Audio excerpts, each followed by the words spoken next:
Hi friends, ಎಲ್ಲರಿಗೂ ನಮಸ್ಕಾರ. Welcome to ಅಮ್ಮನ ಕೈರುಚಿ. ಬೆಳಗಿನ ತಿಂಡಿಗೆ ಚಿತ್ರಾನ್ನ, ಬಾತು, ಪುಳಿಯೋಗರೆ ಹೀಗೆ ಹಲವಾರು ರೀತಿಯ ರೈಸ್ ರೆಸಿಪೀಸ್ ಮಾಡ್ತಾರೆ. ಅದರಲ್ಲಿ ಪುಳಿಯೋಗರೆ ಎಲ್ಲರಿಗೂ ಅಚ್ಚುಮೆಚ್ಚು. ಆದರೆ ಅಂಗಡಿಯಿಂದ ತಂದ ಪುಳಿಯೋಗರೆ ಪುಡಿಯಿಂದ ಪುಳಿಯೋಗರೆ ಮಾಡುವುದಕ್ಕಿಂತ ಮನೆಯಲ್ಲೇ ಮಾಡಿದ ಪುಳಿಯೋಗರೆ ಪೌಡರ್ ಬಳಸಿದರೆ ಹೆಲ್ತಿ ಕೂಡ ಹಾಗೂ ಟೇಸ್ಟಿಯೂ ಇರುತ್ತದೆ. ಇಂತಹ ಪುಳಿಯೋಗರೆ ಮಾಡುವುದು ಹೇಗೆ ಎಂದು ನೋಡೋಣ. ಮೊದಲು ನಿಂಬೆ ಗಾತ್ರದಷ್ಟು ಹುಣಸೆ ಹಣ್ಣನ್ನು ನೀರಿನಲ್ಲಿ ನೆನೆಸಿ ಇಡಿ. ಬಾಣಲಿಗೆ 3 ಚಮಚ ಎಣ್ಣೆ ಹಾಕಿ ಸಾಸಿವೆ, ಉದ್ದಿನಬೇಳೆ, ಕಡಲೆಬೇಳೆ ಸ್ವಲ್ಪ, ಬೆಳ್ಳುಳ್ಳಿ ಸ್ವಲ್ಪ, ಕಡಲೆಕಾಯಿ ಬೀಜ, ಒಣಮೆಣಸಿನ್ಕಾಯಿ 6-7 ಇಷ್ಟನ್ನು ಚೆನ್ನಾಗಿ ಹುರಿಯಬೇಕು.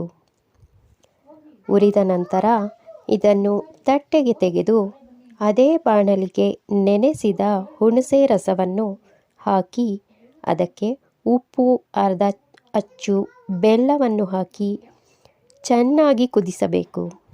ಇದು ಗಟ್ಟಿಯಾಗುವವರೆಗೆ ಚೆನ್ನಾಗಿ ಕುದಿಸಿ ನಂತರ ಅದಕ್ಕೆ ಮನೆಯಲ್ಲೇ ಮಾಡಿದ 5-6 ಚಮಚದಷ್ಟು ಪುಳಿಯೋಗರೆ ಪೌಡರನ್ನು ಹಾಕಿ ಪೌಡರ್ ಹಾಕಿದ ಮೇಲೆ ಹುಳಿ ಗೊಜ್ಜನ್ನು ಚೆನ್ನಾಗಿ ಕುದಿಸಬೇಕು. ಅದು ಎಣ್ಣೆ ಬಿಟ್ಟು ಬರುವವರೆಗೆ ಚೆನ್ನಾಗಿ ಕುದಿಸಿ ನಂತರ ಹುರಿದ ಒಗ್ಗರಣೆ ಮಿಶ್ರಣವನ್ನು ಇದಕ್ಕೆ ಹಾಕಿ ಚೆನ್ನಾಗಿ ಮಿಕ್ಸ್ ಮಾಡಬೇಕು. ಈಗ ಪುಳಿಯೋಗರೆ ಗೊಜ್ಜು ರೆಡಿಯಾಗಿದೆ. ಇದನ್ನು ಬಿಸಿ ಅನ್ನಕ್ಕೆ ಮಿಕ್ಸ್ ಮಾಡಿದರೆ ರುಚಿಯಾದ ಪುಳಿಯೋಗರೆ ರೆಡಿಯಾಗುತ್ತದೆ.